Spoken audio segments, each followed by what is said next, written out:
Përshëndetje, jemi në podcast, jemi në Radar, do të flasim për zhvillimet brenda Partisë Demokratike. Me ne është bashkuar ish deputeti Edmond Spahau. Zoti Spahau, faleminderit shumë që jeni me ne. Faleminderit për ftesën. Si po shikoni zhvillimet në Partinë Demokratike? Jeni se largu tashmë, ndoshta i gjikoni pak më ftohtë. Po e vërtet është, tani i shikoj shumë më ftohtë se sa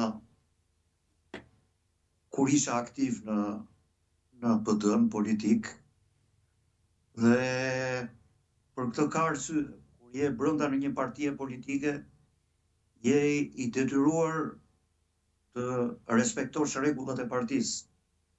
Pra në këtë kuptim unë sot jam më i lirshëm të shpreh mendimet e mia, pasi nuk kam asnjë lloj detyrimi që të ruaj këto rregulla, të cilat nuk kuptojnë që duhet të shprehesh brenda forumeve partijake.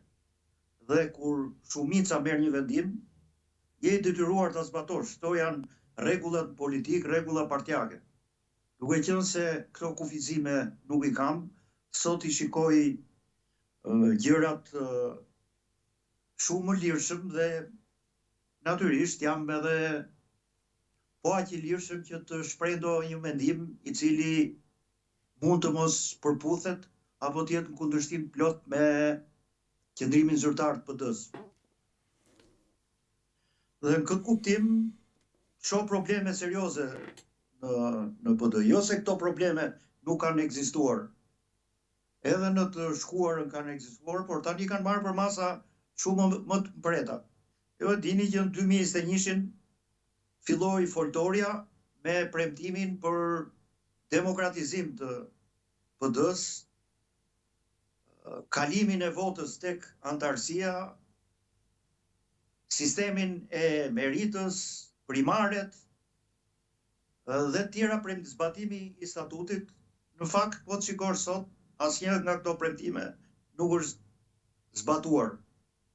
Dhe fenomenet negative filluan me përgatitjen e zgjedhjeve të 2005-s, ku në kundërshtim me sa u premtua, gjithë ata një pjesë e mirë e atyre të cilët fituan në primare nuk u kandiduan.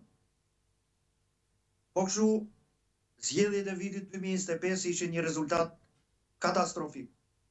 Unë nuk e vë ndyshim që majoranca e shfrytëzon mjaft mirë të qenurin e saj në qeverisje dhe shfrytëzon mekanizmat në mënyrë të pandershme, mekanizmat që të jep qeverisja.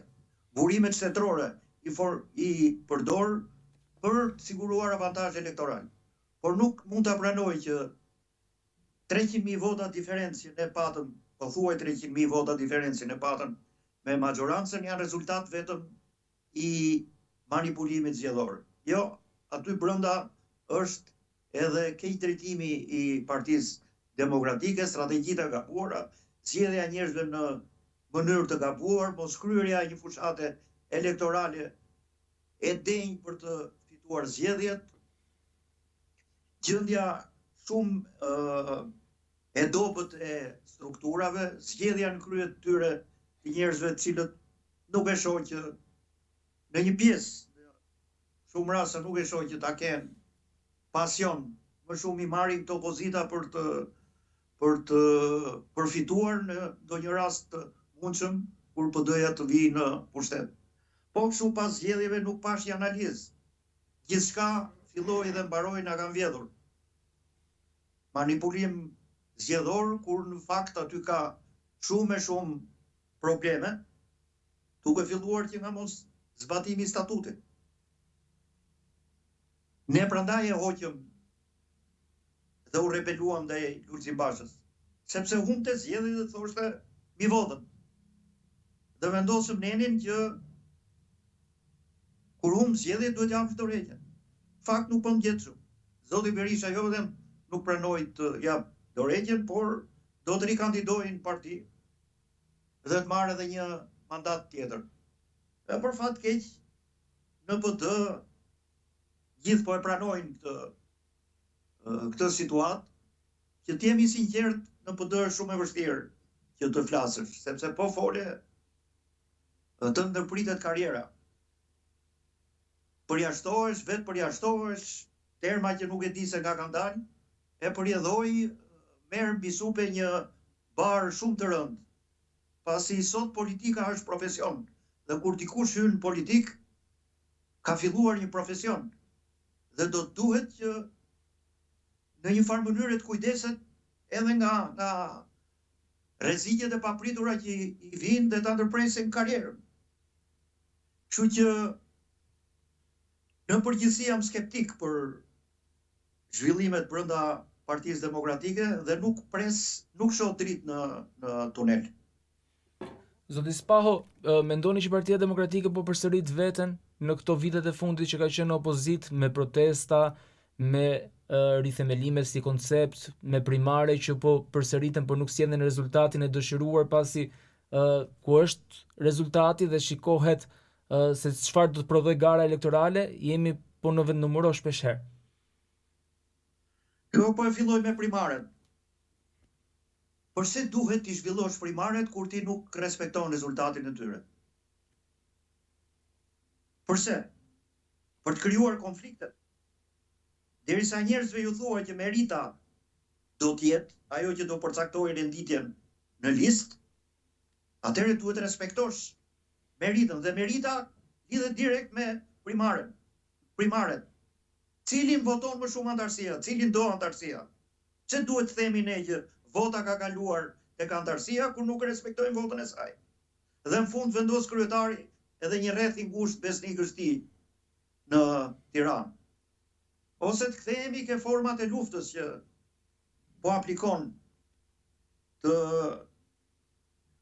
se nga njerë edhe ne përdorim terma të tillë me ngarkesë shumë të madhe të luftës, por në fakt të përpjekjeve politike, elektorale, strategjisë që ka zgjedhur për të ardhur në pushtet, termi më i përshtatshëm. Është e vërtetë që edhe në të shkuarën kemi organizuar protesta. Edhe më të mëdha se këto që organizohen tani. Ndoshta edhe më të ashpra. Por ku ishim? Çfarë arritëm? Duhet bërë një analizë dhe duhet nxjerrë një konkluzion. Ne nuk realizuam objektivin nëpërmjet protestave. Atëherë duhem parë forma të tjera për të realizuar objektivin që ka PD-ja. Nëse me të njëjtën rrugë përpiqesh të arrish rezultate të ndryshme, jeta e ka treguar që kjo nuk është e mundur. Dhe jo më kot, miqtë e Partisë Demokratike, edhe tash fundi nga Partitë Popullore Evropiane, sugjeruan që ne jemi parti e djathtë dhe nuk vim pushtet me protesta dhe molotov. Ne vim nëpërmjet zgjedhjeve, vim duke zbatuar statutin, vim duke hartuar një program dhe i drejtohemi elektoratit për ta tërhequr. Ne nuk mundet që ta kthejmë qëllim në vetvete vetëm kritikën ndaj qeverisë. Partia nuk jeton vetëm me kritikë ndaj qeverisë. Ka komponenten e tjetër që është programi. Partia duhet përgatitet me struktura për të fituar zgjedhjet. Sepse nuk mund të rishet presës kur të vi radhë aty. Nuk është me radhë. Aq më tepër me Edi Ramën, që nuk lë radhë, po duhet përgatitesh që fitosh zgjedhjet. Dhe partia duhet vi me qëndrime normale në kuvend. E provuam ne. Unë kam qenë një nga pjesëmarrësit e protestave në kuvendin e Shqipërisë deri në zgjedhjet e 2025-s. 50 ditë janë përjashtuar nga parlamenti në legjislaturën e kaluar. Por arritëm gjë? Nuk arritëm gjë. A të roqëm më shumë njerëz? Nuk i të roqëm. Njerëzit nuk duan atë lloj sjellje politike. Dhe kjo duhet shërbejë si mësim. Nuk mund ta ripërsërisësh. Sepse nuk do të kapësh objektivin. Dhe kjo bën gjetë me PD.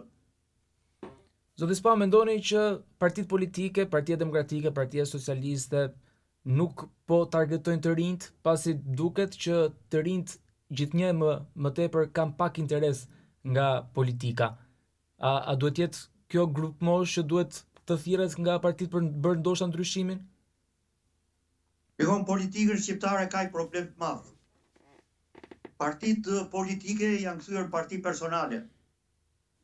Dhe që të bësh karrierë në politik, duhet i nënshtrohesh atij që udhëheq. Dhe kjo ka çuar në atë që cilësia e trupës politike, të gjitha forcave politike, ka ardhur duke rënë. Nëse do të krahasosh parlamentin e fillimit viteve 90 me parlamentin që është sot, me shumë keqardhje do ta them që të merr të qarët për shkak të nivelit. Dhe kjo është rrjedhoj e politikave me të cilat funksionojnë partitë. Janë kthyer në parti personale. Nuk ka zë aty, nuk flet njeri, nuk kundërshton njeri, sepse po kundërshtove të nxjerrin nga dritarja, jo nga dera. E përjedhoi të rinjt s'kan se si të ofrohen. Dhe cilësia bie sepse të fundit që ngelen, cilët nuk kanë alternativa në ndonjë fushë tjetër, shohin partinë për të bërë karrierë duke u servilosur. Por kjo pastaj çon në rënjen e cilësisë në jetë politike shumë mediokre, në aktivitete politike gjithashtu mediokre dhe në rezultate negative për zhvillimin e vetë vendit. Se një politik mediokre do të prodhojë edhe një zhvillim shoqëror mediokër. Me gjithë to probleme që na shoqërojnë dhe që pastaj njerëzit ngopen deri në fytyrë dhe detyrohen të ikin në emigracion. A prisni ndryshime nga zgjedhjet e brendshme që do bëhen në parti në muajin maj? Jo, asnjë ndryshim. Asnjë ndryshim vjen keq. Aty do të rizgjidhet Sali Berisha kryetar PD-je. Një pjesë e mirë atyre që janë sot në drejtim do të zgjidhen. Do të ofrohen disa emra të rinj për të treguar kozmetik, që po ndryshojnë, po thresim edhe njerëz të tjerë, por në tërësi do të ngjelet po kjo Parti Demokratike që është sot. Çfarë kosto elektorale mund të marrë Partia Demokratike nëse në zgjedhjet e ardhshme lokale nuk performon ashtu siç duhet?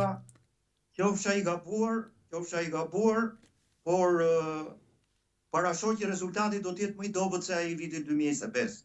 Edhe në 2027, edhe në 2029. E di që për këtë do më kritikojnë, do më anatemojnë, do më shajnë, por ky është mendimi im, unë këtë gjendje shoh. Dhe nuk kam mburim ta them. Nëse deri në 2025 ju thash më sipër respektonja rregullat që ka partia, por kam folur edhe brenda partisë, sot jam i lirë ta them këtë mendim edhe qofsha i gabuar. Zoti Spau, ju dhem ta shikoni Partinë Demokratike në këtë gjendje, ju keni kontribuar shumë në shumë sektora. Po shumë më dhëm sepse jam që nga themelimi, kam 35 vjet që kontriboj në atë parti, kam kaluar rryma pa fund dhe nuk jam shkëputur ndonjëherë. Veçanërisht mund, djerës dhe sakrificë kam bërë gjatë periudhës së rithemelimit. Kam qenë një nga të parët që kam mbështetur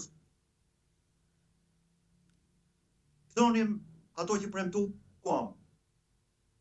Jam përjashtuar nga Partia Demokratike nga Lulzim Basha, jam përjashtuar nga parlamenti pafundësisht, kam dalë i dyti në grupin parlamentar në primare, kam vënë forca pafund që të fitonim zgjedhjet e 2025-s, ajo që më takonte mua. Bënja, por pash që aty sundonin klanet, edhe në rithemelim, të cilin e krijuam me aq buj dhe me aq shumë shpresë që do të ndryshonte gjendja. Gjendja përkundrazi nuk ndryshoi, por është përkeqësuar. Dhe për këtë më vjen shumë keq që ta shoh forcën politike për cilën kam derdhur mund dhe energji për 35 vjet ta shoh pa shpresë për të rikthyer në pushtet. 13 vite në opozit dhe nuk ka shpresë që ne do të rikthehemi shpejt në pushtet. Dhe ky është faji i PD-s dhe atyre që drejtojnë. Dhe me sa duket, Edi Rama si leverdis kjo gjendje, pasi i zgjati jeta atij në pushtet, dëgjoj shpesh në PD që thuhet që objektivi ynë themelor është Edi Rama, ta heqim atë nga pushteti, pastaj të flasim për problemet që ka brenda PD-ja. Në fakt duhet jetë e kundërta. Një parti demokratike që s'është e fortë, është e dobët, nuk mund të argëzojë Edi Ramën. Prandaj s'pari duhet flasim për dobësitë dhe problemet që kemi, punojmë për t'i korrigjuar ato dhe të përgatitemi për betejë elektorale. Nuk ka rrugë tjetër. Rruga tjetër ban Edi Ramën në pushtet. Paktën ky është mendimi im. Zoti Spau, çfarë problemi kanë partitë politike, në këtë rast Partia Demokratike me fituesit? Ju keni qenë ndër të parët në primare, zoti Sula po ashtu, zonja Redhi në Fier, në qarkun e Fierit ishte ndër të parat, u përjashtua, Kadiu në Kavaj që u shpall i pari në qarkun e Tiranës po ashtu përjashtua. Çfarë problemi kanë partitë politike? Ja, u thash, dëshirojnë njerëzit të cilët thonë peqe lepe. Nëse shpreh një mendim, të tregojnë, po e përsëris edhe njërë, të tregojnë ditaren, jo derën. Por kjo nuk është rruga që duhet ndjekur dhe nuk është rruga që të bën fitues. Mund të fitosh brenda partisë, ta ushtrosh pushtetin brenda partisë, por do ngelesh në opozit. Nëse atyre që ushtrojnë të pushtet nuk ju intereson që të vinë në qeverisje, por të ngelen të parët në opozit, kjo është një fatkeqësi e madhe. Jo vetëm për PD-n, por për vendin, se një vend pa opozit është i marrë fund. Shket në diktaturë. Diktaturë në kuadrin e një demokracie fake. Qartë. Zoti Braho, juve po flisni për zhvillimet në Partinë Demokratike, e shikoni nga larg siç e tham edhe pak më herët atë se çfarë po ndodh brenda PD-s, por mendoni që aleatët kanë marrë më shumë merita se ç'duhet brenda Partisë Demokratike se sa kosto e tyre reale dhe pesha e tyre reale në elektorat kanë marrë më shumë se ç'u takon dhe kanë dëmtuar kështu elektoratin e brendshëm? Ju nuk mendoj që ky është problemi themelor që duhet shqetësoj PD. Edi Rama mund të lëvizet nga pushteti vetëm duke u bashkuar të gjitha partitë, duke krijuar një front shumë të gjerë, përfshirë edhe jashtë spektrit politik. Dhe pastaj ato modalitetet për bashkimin gjendet, nuk mendoj që është vështirë të gjenden, sigurisht duke respektuar kontributet e secilës forcë politike. Por nuk e shikoj këtë si problemin themelor dhe nuk mendoj që duhet në këtë periudhë të zgjatemi shumë me diskutime. Qartë, dhe një pyetje të fundit, zoti Spaho, ju si e shikoni të ardhmen e Partisë Demokratike në këto momente? E shikoni optimiste apo pesimiste? Dhe e parë në këtë këndvështrim do të jetë afatgjatë Partia Socialiste në pushtet nëse nuk bëhet një riorganizim i brendshëm dhe nëse nuk lëshojnë le të themi në gjuhën e popullit personazhe që janë brenda partisë, po për të mirën e partisë do të ishte që të kishte një rigrupim të ri, siç edhe ju e keni përmendur në rrjetet tuaja sociale që ju ishit i gatshëm të jepshit të tërheqjen dhe siç e thatë për të pasur ndoshta një riorganizim të ri, një fytyrë të re, një lëkurë të re të partisë që ju tashmë siç e thatë e keni themeluar që në fillimet e saj.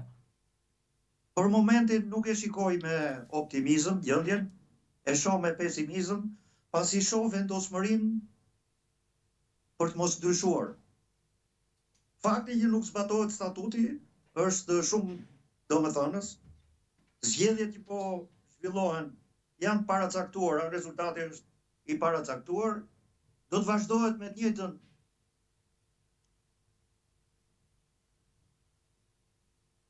protest. Edi Rama nga është e dobët, e theksova dhe më parë, Edi Rama do ta ketë rrugën të shtruar për të qëndruar në pushtet. Sa do të zgjas kjo, do të varet nga sa do të reflektojë PD-ja. Kur kritikosh për fat keq nuk shoh as ndonjë forcë tjetër nuk shoh as ndonjë forcë tjetër politike që të fillojë të organizohet, të rritet dhe të bëhet komponente e ndjeshme në jetën politike. Të mëdhat, me të njëjtat forma, e njëjta sjellje politike në kuvend, e njëjta sjellje politike në rrugë. Dhe fakti që nuk po gëzojnë mbështetje, e kanë të reduktuar shumë, tregon që elektorati gri gjendet pa krah, pa shpresë. Zoti Spaho, kur kritikon shpeshherë thon vetë tradhtar, por a keni marrë oferta nga mazhoranca siç ishte zoti Sula? Jam mësuar tani me to në Facebook përballë me ofendime nga të natyrës nga më të ndryshme. Edhe me gjuhë vulgare, por fat keq PD i kanë vënë re që dorin po këtë gjuhë. Dhe kjo tregon sa e vështirë është kesh mendim ndryshe në PD. Dhe veçanërisht më bë përshtypje fakti që thonë që pse flet tani, apo që nuk u zgjodhet deputet. Nuk është e vërtet që flas tani. Kam folur duke filluar që nga djegja e mandateve. Të dokumentuar që kam qenë kundër djegjes mandateve. Le të flasin gjithë koalicioni që ka qenë me PD në atë kohë. Sa herë kam ngritur çështjen që të mos digjen mandatet. Kam folur edhe pas 2021 për mënyrën se si duhej organizuar rithemelimin. Por unë nuk mund të vë taburan edhe të dalë flas në publik. Jo e shpjegova, ka rregulla një parti si funksionon. Flitet në parti.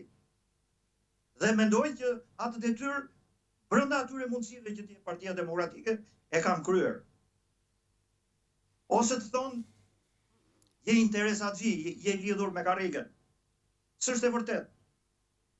S'është e vërtet fare. Unë kam dhënë kontribut. Dhe të mos harrojmë, politika e thash mos i për shkyrë në profesion.